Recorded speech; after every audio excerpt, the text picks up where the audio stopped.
Hi, welcome to Dhanush kitchen. இன்னைக்கு என்ன பார்க்க போகிறோம்னா, வெள்ளிக்கிழமை திருவாதிரை சாமி கும்பிட்டோம். அதை பற்றி தான் பார்க்க போகிறோம்.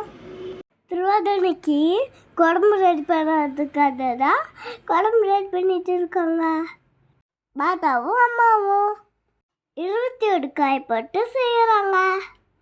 இதில் தமிழ் காய் கடிக்கப்பட்டு தான் போடணும். கேரட், பீட்ரூட், முட்டைக்கோஸ் அதெல்லாம் போடக்கூடாது. 21 காய் போட்டு வெங்காய தக்காளி கொஞ்சம் அரைச்சி ஊற்றி வெங்காயம் கொஞ்சம் அரைச்சி ஊற்றி குழம்புக்கு தேவையான சாம்பார் பொடி, மிளகாத்தூள், மஞ்சத்தூள், குழம்புக்கு தேவையான உப்பெல்லாம் போட்டுக்கோங்க. நல்லா கொதிந்ததுக்கப்புறம் புளி கரைச்சி ஊற்றிக்கலாம். குழம்புக்கு தேவையான தண்ணி ஊற்றிக்கலாம். பருப்பு வகையெல்லாம் விசில் விட்டு எடுத்துக்கலாம். சேனக்கிழங்கு, கருணக்கிழங்கு இதெல்லாம் விசில் விட்டு எடுத்துக்கோங்க. பருப்பு, சுண்டல், மச்சக்கொட்டை, தட்டைப்பயிறு இதெல்லாம் போட்டிருக்கோம் நாங்கள்.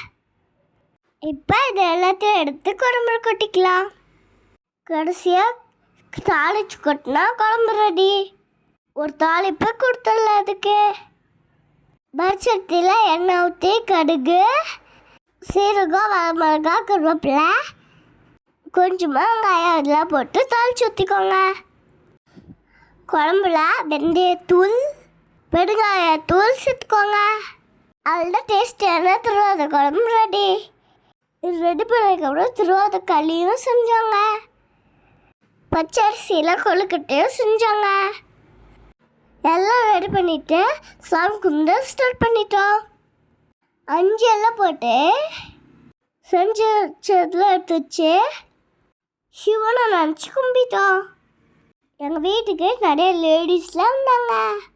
நாங்கள் கர்மா வீட்டில் தான் சாமி கும்பிட்டோம். சாமி கும்பிட்டு எல்லோரும் மஞ்சள் கையெல்லாம் கட்டிக்கிட்டாங்க. எனக்கும் எங்கள் அண்ணாக்கும் எங்கள் தம்பிக்கும் பாத்தா வந்து கையில் கட்டி விட்டாங்க. பிரசாதமாய் பக்கத்தில் இருக்கிறவங்க எல்லாத்துக்கும் கொடுத்தோம். பெரியவங்க காலெல்லாம் விழுந்து ஆசீர்வாதம் வாங்கிட்டோம்.